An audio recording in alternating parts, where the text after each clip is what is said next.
Not many of you know this, but Shimano Tech XT, what we're looking at today is XT-780. It's the new generation. The new generation was actually the first fully composed mountain bike group set, fully specific mountain bike group set on the market. Is that correct? That's correct, yes. And it's 30 years old now, so for its 30-year anniversary, it's getting a big facelift. And we have Foye here, Shimano Tech Rep, to tell us a little bit about what sets it apart from its competition. Yeah, that's correct.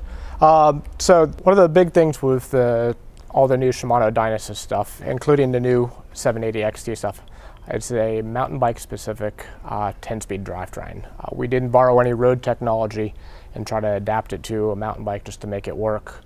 We really spent a lot of time developing what's going on in load-wise, shifting-wise, condition-wise, and really kind of evolve the mountain bike side of things that direction. So Dynasis really came about as a laundry list of engineering concepts and wants and needs that we wanted to accomplish with mountain bike drivetrains in order to get them to where they are today, to make them faster, smoother, more efficient, longer lasting, more durable, all that stuff. Huge list of things. It really kind of came down to dynamic power transfer and system optimized stability. So those two words combined, two concepts combined made Dynasis.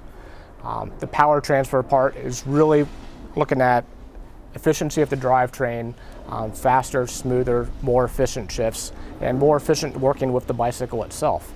The system optimized stability really looks more at how the shifters and the derailleurs function and come into play with each other. The stability we're really talking about in that aspect is the rear drivetrain and really kind of stabilizing it, making sure it stays in gear as long as possible. Not going to get bounced around under rough terrain, not going to be affected by poor adjustments of cable and housing or worn out components, so to speak.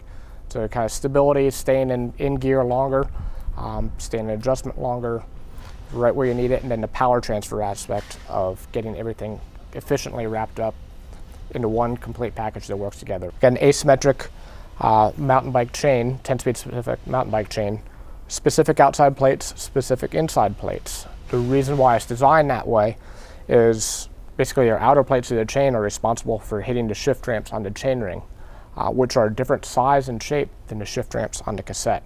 So you don't want to design both plates exactly the same if the shift ramps are a different size and shape. Chainring sizes have changed on all of the Dynasis stuff. On the 3x drivetrain, your big chainring got smaller, your small chainring got bigger. So basically you're closing that gap on that beautiful little 32-tooth chainring that you could live all day in. So the closer the gap is between the rings, a lot faster, a lot smoother those shifts are going to be. In addition, jumping between the rings, either from big to the middle, middle to small, you're actually having to do less recovery shifts in the back. Most people, when they do that on big to middle or middle small, they always automatically drop down 2 or 3 gears in the back to kind of get that cadence recovery. With the closer ratio chain rings up front, you only have to do 1 shift in the back to bring your cadence back to normal. So you're actually shifting a lot less and able to maintain momentum a lot better. Another one of the trickle-down technologies from XTR to XT is actually going to be more a trail-oriented or a race-oriented pedal.